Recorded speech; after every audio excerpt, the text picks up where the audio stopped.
Good morning. Welcome to the worship service of Parish Church of Christ. Good to see each of you here today. Tonight at 6 o'clock, Frank and I will be talking about our trip to Romania. I received some pictures through Dropbox from the women from Mount Sterling who went.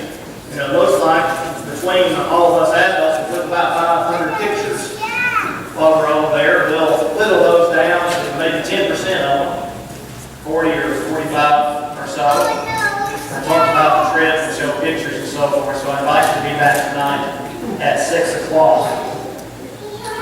There's a new nationwide survey by the Pew Research Center's Score on Religion and Public Life that asks Americans whether more people who are not religious is a good thing. In other words, you may have heard on the news or read in the newspaper that Americans as a whole are becoming less religious. The category who identify themselves as no religious affiliation is growing, as we see on the chart. So Americans were asked whether having more people who are not religious is a good thing, a bad thing, or it does not matter for American society. 48% said it is a bad thing, but 39% said it does not make any difference. 1 out of every 3 Americans says it does not make any difference whether you're religious or not, much less claiming faith in Christ. Even among adults who do not identify with a religion, only about a quarter, 24%, say the trend is good, while nearly as many, 19%, say it is bad. But a majority of those unaffiliated, 55%, say it does not make any difference in our society whether we are religious or not. Maybe you have heard about the legal battle that Hobby Lobby is engaged in right now. The Affordable Care Act, the health care law that was passed about 3 years ago, among other things, requires that businesses that provide health care for their employees have to also provide funding for birth control. Now, generally speaking, that's not a problem, but there are certain types of birth control that destroys the fetus, that destroys an egg after it has been fertilized. And for those of us who believe that life begins at conception, then, if a birth control pill destroys a fertilized egg, then it is destroying a life. And we are, consequently, against it. The owners of Hobby Lobby were against that. They met something like 17 out of 20 requirements from the Affordable Care Act, but there were portions of it that they could not conscientiously provide for their employees. The administration would not negotiate with them on it. The administration argues that Hobby Lobby is a business. It does not matter if it's owned by Christians. It does not matter if it violates their convictions. It is a for-profit business, and therefore, starting July 1st of this year, which was, 3 weeks ago, if Hobby Lobby did not provide baby-killing medications for their employees, then they would have to start paying $1.3 million a day in fines. I read this morning where a district judge has granted a stay on the law in the case of Hobby Lobby until the case can work its way up, no doubt, to the Supreme Court. It seems to me that we are living in a time where our country is becoming, at best, apathetic to Jesus Christ, at worst, antagonistic to Jesus Christ. The Supreme Court's recent ruling on homosexual marriages is a case in point. While it's not as bad as it could have been, it was certainly not as good as it should have been. And to our neighbors to the north in the country of Canada, if if I were to preach against homosexuality, I could be prosecuted in the court of law for hate crime speech. Now you might react and say, well, our Constitution guarantees freedom of speech. Well, we have people in our administration and people in the judicial system who do not believe that our Constitution should be understood as it has historically been understood. In other words, I think that we see Babylon rising.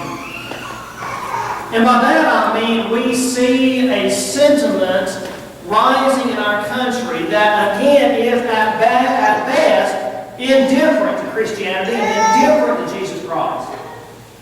But at worst, we see a rising tide of anti-Christian viewpoints, an anti-Bible attitude among our neighbors and friends and leadership in this country. Now, I use Babylon in a figurative sense because Babylon was the preeminent enemy of the nation of Israel in the Old Testament. Babylon, under the leadership of King Nebuchadnezzar, as Babylon grew, it is called the Neo-Babylon Empire because the Babylonian Empire goes back to Genesis chapter 11. This is the Neo-Babylonian Empire under the leadership of King Nebuchadnezzar. And when the nation grew strong and started to expand, eventually they came down and they conquered the nation of Israel. And in 586 they came into Jerusalem and they wiped out Jerusalem. They carried King Zedekiah, the last king of Israel, off to Babylon in handcuffs. And they killed his sons before his very eyes, and then they blinded King Zedekiah. They destroyed the temple in Jerusalem. They took the furniture that was used in worship of Jehovah God and they melted the gold off of it, shipped it back to Babylon, burned everything else, burned the temple to the ground, burned houses in Jerusalem throughout the city to the ground, displaced hundreds of thousands of Jews and carried them off to Babylon to live in a foreign country for roughly 2 generations. 70 years. John uses Babylon in the book of Revelation to also symbolize the attitude, the anti-Christian attitude that he and his fellow Christians faced in the first century. Babylon epitomizes, as it embodies, anti-God sentiments, anti-Christianity, anti-Jesus Christ attitude and actions. This morning I want us to look at part of John's message to the Christians in the first century from the book of Revelation, chapter 14. So I invite you to turn to Revelation chapter 14, page 1036 in the Pew Bible. Revelation chapter 14. Now before we get to chapter 14, let's understand the background of the book of Revelation. Let's understand why John wrote this letter, which contains within it a series of 7 letters addressed to 7 churches of Christ throughout the Asia Minor area. Notice first of all chapter 1, verse 9, where John says, I am your brother and fellow partaker in the tribulation and kingdom and perseverance which are in Jesus, who was on the island which is called Patmos because of the word of God and the testimony of Jesus. Patmos was the first century equivalent of the prison of Alcatraz. It was an island off the coast of Asia Minor to which were sent primarily political prisoners. In John's case, a religious prisoner. John says here in verse 9, he was sent there because of the testimony of Jesus Christ. In other words, he was sent there to separate himself from the populace who were worshiping false gods, who were worshiping Jupiter and Hermaphrodite and all of the other gods in the Roman pantheon of gods. He told people those are not gods. You do not need to be worshiping them. You do not have to to worship Him because they do not exist, but you do need to worship the God of heaven through His Son, Jesus Christ. And the Roman government said, John, that's enough. We're going to shut you up by sending you off to Alcatraz, Patmos. But notice here, John says, I am with you, talking to the Christian he's writing to. He says, I am with you in spirit. I am your brother and fellow partaker in the tribulation in which you are going, experiencing. So the Christians were experiencing tribulation at that very moment. Look over at chapter 2 in verse 9. In the letter that John writes to the church at Smyrna, notice what he tells these Christians, verse 9. Jesus speaking through John. I know your tribulation.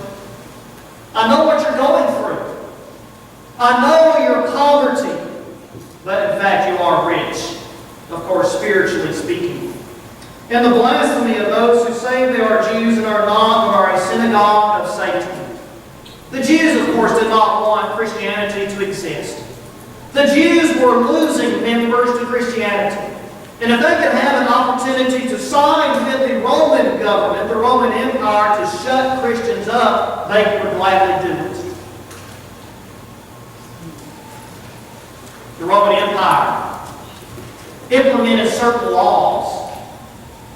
For example, you would have to prove that you were a worshiper of the false gods, the Romans' gods, in order to receive a business permit. Some people would not do business with you in the marketplace, sell you food, if you could not prove that you were a faithful worshiper of the Roman gods. Could you imagine what it would be like being a minority religious group in a society like that? Jesus says, I know your tribulation, and I know your poverty.